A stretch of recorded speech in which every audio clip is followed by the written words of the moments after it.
Hi friends, நம்ம குட்டீஸ்க்கு இன்னைக்கு egg rice தான். எக்கை நல்லா பாயில் பண்ணிவிட்டு கொஞ்சம் மஞ்சள் போட்டு நான் மிக்சியில் அதே அடிச்சிட்டேன். ஆக்சுவலாக நம்ம குட்டீஸ்க்கு எப்போதுமே மிக்சியில் அடிச்சு தான் கொடுப்பேன். ஏன்னா சாதம் நம்ம எவ்வளோ கையில் பிசைஞ்சாலும் கொஞ்சம் இந்த வரையாக இருக்கும், கண்டிப்பாக அவங்களுக்கு வயிற்று வலி. அதனாலே நான் என்னோடய பிள்ளைங்களுக்கு எப்போதுமே நான் மிக்சியில் அடிச்சு தான் கொடுப்பேன். ஃபுட்டு வந்து நம்ம எவ்வளோ கரெக்டாக கொடுக்குறோமோ அதை பொறுத்து அவங்களோட ஹெல்த்தும் நல்லாயிருக்கும், ஹேர் ஃபாலும் கம்மியாகும். ஸோ நம்ம ஃபுட்டை வந்து எப்போவுமே பார்த்து கொடுக்கணும். அதுமாரி ஃபுட் சார்ட் வந்து ப்ரிப்பேர் பண்ணிக்கணும் நம்ம குட்டீஸ்க்காக. இப்படி தான் நம்ம செய்ய போகிறோன்னா அவங்களோட ஹெல்த் வைஸ் ஆகட்டும், ஸ்கின் ஆகட்டும், எல்லாமே பர்ஃபெக்டாக இருக்கும்.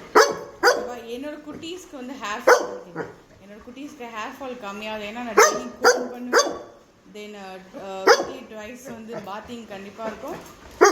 அண்ட் வந்து மல்டிவிட்டமின்ஸ் அந்த சிரப் நான் கண்டிப்பாக நிறையா கொடுத்துருக்கேன். என்னை பேசி உடம்பு நான் ஏன்னா அவனுக்கு சாப்பாடு வைக்கலையா நான், அதனால் கோவமாக இருக்கான். தரேன்.